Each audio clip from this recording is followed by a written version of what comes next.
Hey guys, it's Super Mayor Tiffany Henyard. Tiffany Henyard makes nearly $250,000 a year serving as both mayor of Dalton and Thornton Township supervisor, an elected political double dip. The median income is $24,000 a year, and yet the mayor collects more than 10 times that amount from various elected positions. I can pretty much map out their entire Springfield trip on the township credit cards. That's right. Henyard billed thousands of dollars in hotel rooms and meals during the trip to Thornton Township and Dalton credit cards. Others in town are sharing similar stories of alleged retaliation for not supporting this suburban mayor. It's a regular occurrence. She uses the police force to intimidate residents. A South suburban politician spends taxpayer dollars on a march to Springfield to promote her personal charity. But when we started asking questions, the party's over. Not only are the residents in the dark, but the trustees are also in the dark as well. I do not handle anything as relates to with credit cards. As you heard me speak today in my board meeting about, I do not handle that. Some of those charges are for you, though. No, sir. You didn't go to Las Vegas?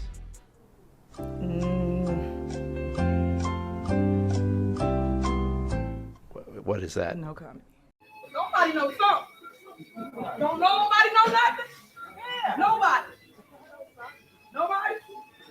Trustees? Nobody? Nobody knows something. Don't nobody know nothing? What up with this?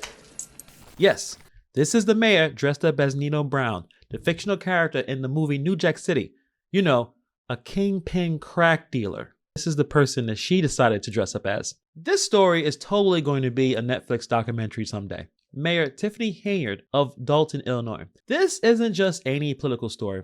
It's a wild ride of power, extravagance, intimidation, and just overall ratchetness, resembling more of a reality TV drama than a mayoral tenure. As a New Yorker, I am familiar with incompetent mayors, but this mayor is a real piece of work. Imagine a mayor who treats her office like she's a star of her own show, spending lavishly and wielding power like a dictator, while earning over $250,000, while her constituents face their own struggles because they earn about 10 times less. Let's get into it because this story is so ridiculous. Let's chat about this Nino Brown wannabe. Why did you want us all in black? I'm setting my scene. Now I have news about my CD player. Sit down. Go sit your $5 ass down before I make change.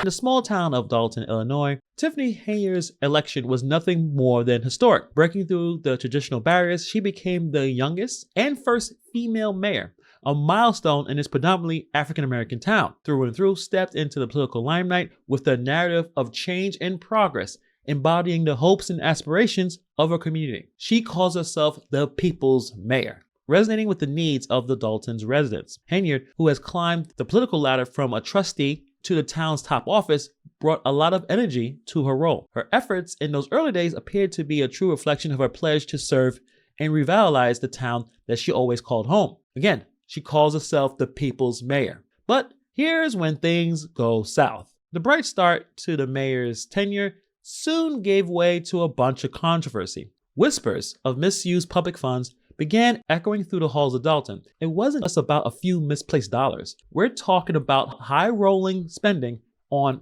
lavish trips and fancy dinners, including a trip to Vegas, all charged to the township's credit card. It's an issue. It's been an issue for some time. We just look up and we're paying for stuff. And it just makes no sense. She's just doing what she wants. WGN Investigates obtained copies of statements that reveal village officials have spent more than $24,000 at restaurants in just 1 year. Other questionable expenses include the streaming service Hulu, flights to Texas, Alabama, and Missouri, and hotel rooms in nearby suburbs, plus thousands of dollars spent at a hotel in downstate Pontiac.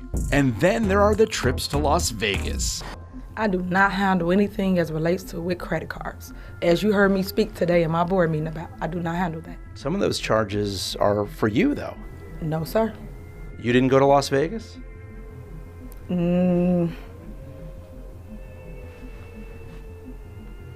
What is that? No comment.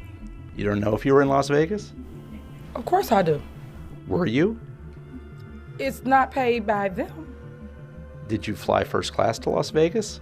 Any other questions? And let's not forget the truck that she brought. When at the end of the day, you're making decisions and spending money and then get mad when we don't approve it because it's not financially sound.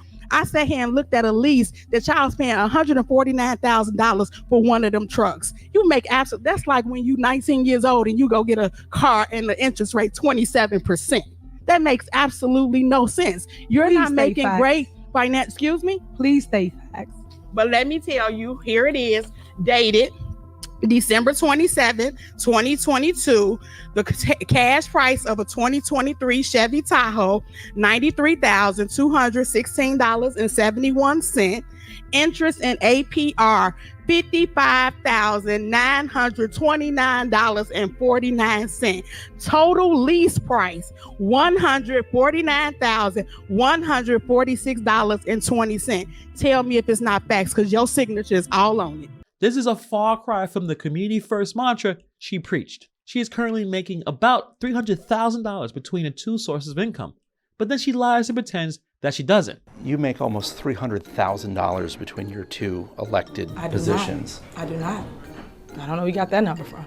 We got it from her own village and township records. She is truly acting like a reality TV star, more like the villain. And the drama was just beginning to unfold, marking a shift from her initial promise-filled narrative into a series of eyebrow-raising developments. So the mayor just keeps getting in more and more issues. Criticism swirled around her like a storm, with allegations of rogue spending, hiring friends that are sexual offenders, and putting them in positions that puts them close to children. After a Fox 32 investigation uncovers a registered child sex offender was recently put on the payroll. We want transparency. About 20 Dalton residents and a couple trustees protest outside Village Hall today, furious after a Fox 32 investigation found this registered child sex offender on the public payroll. A sex offender, you don't give them carte blanche to go into different people's homes. 46-year-old Lavelle Redmond is close friends with Dalton Mayor Tiffany Henyard, who in September hired Redmond as a code enforcement officer without the village board's approval. So imagine this mayor with the village purse strings, but with no regards for the rules of the game. Add to that the refusal to shine a light on her financial dealings, breaking the rule of transparency. It was a mix that grew doubts about her dedication to the people, to the people's needs, hinting that the leadership playbook focused more on self than service. Henyard's leadership style came under the microscope. Tales of retaliation and intimidation began to surface, painting her less as Dalton's elected leader, more like a dictator of her own country. Push back against her decisions, expect a cold shoulder or worse. Standoff that night ended with Gardner in handcuffs. I'm tired of them. They've been harassing me for months and months and months. They destroyed my trucking company. They shut my store down.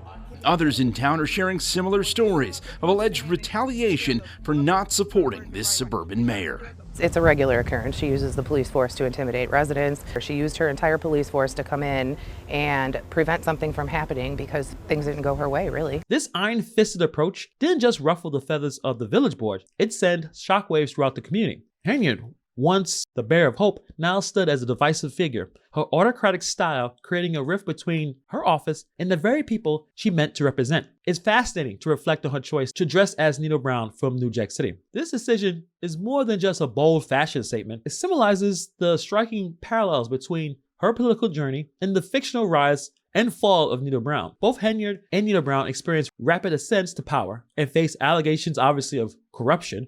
Henyard alleged misuse of public funds, and her power contracts with her initial ambition to serve the community, mirroring Nino Brown's descent into greed and corruption. This act, whether intentional or not, serves as a really interesting example on the seductive nature of power and its potential to lead even the most well-intentioned individuals astray. Also, it's important to remember, amidst the battle between Henyard and the ongoing battle with her and the trustees, the real victims here are the residents of Dalton. They're the ones caught in the crossfire of a political showdown, struggling with their average incomes far below the mayor's lavish salary. As the tale of power, extravagance, and alleged corruption unfolds, it's the people of this small town who suffer the most. Essential community projects stall, vital services are overshadowed by controversy, and the needs of the everyday citizen are lost in the noise of this political drama. Until this administration starts respecting us as citizens, I'll be damned if I'm going to respect them as an administration. Ethical leadership is not just important, it's essential. And the line between ambition and integrity is one that must be respected. Put in the comments below what you guys think about this story. What do you think is going to happen to this mayor? Do you think she's the city girl mayor, bringing ratchetness